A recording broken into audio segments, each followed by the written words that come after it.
माँ गंगा के दरबार पर डुबकी लगाने का मौका मिला है और त्रिवेणी घाट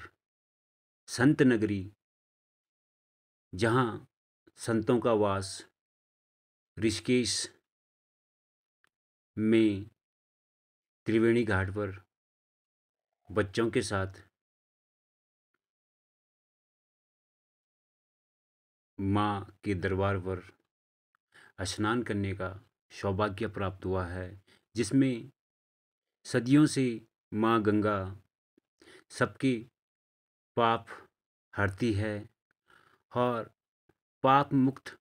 करती है।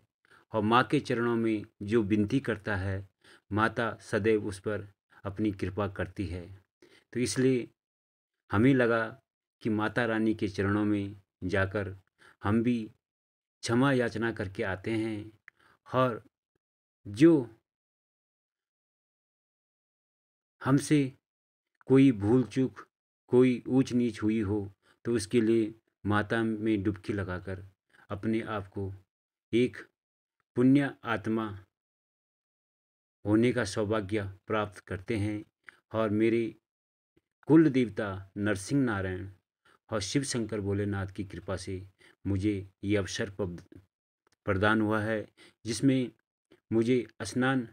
करने में जो आनंद आ रहा था, वास्तव में वही आनंद लोगों को प्रयागराज में आया होगा, और मुझे वही आनंद इस जगह पर, इस तट पर माँ के चरणों से मिला है, जिसमें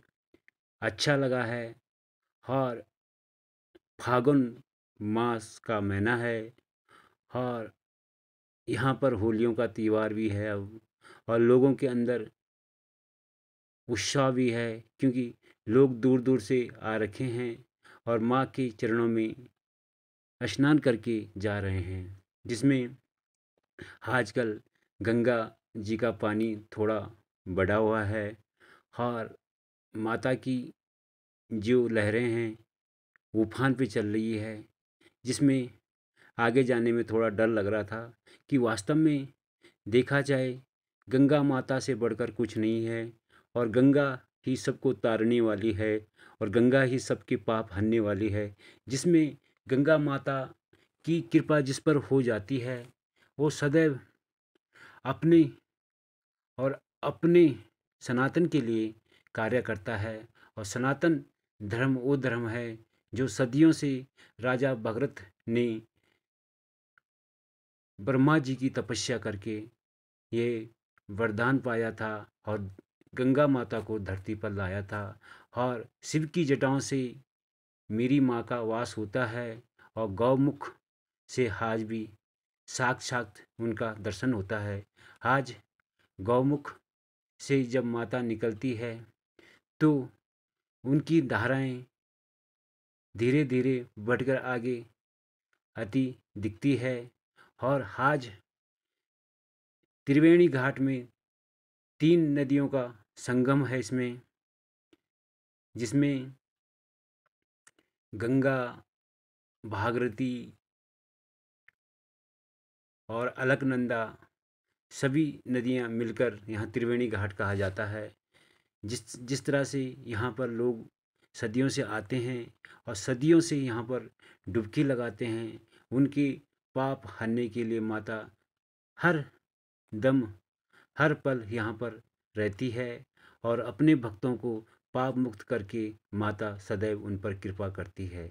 जिसमें आज दुनिया का सबसे बड़ा कुंभ लगा हुआ था, उसमें किसी कारण हम जा नहीं पाए,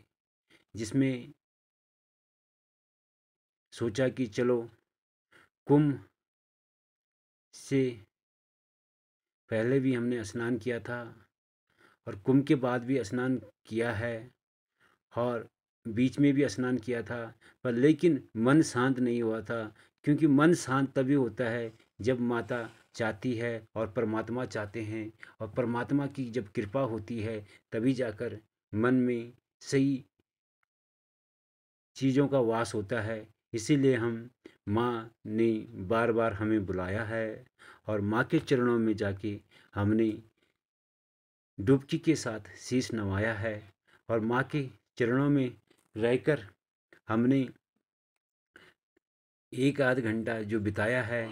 वही स्वर्ग जैसा अनुभव हमने पाया है। क्योंकि माँ के तट में जाने का सौभाग्य हर किसी को नहीं मिलता है, न हर कोई इस जगह पर जा पाता है। क्योंकि माँ की जब कृपा होती है तभी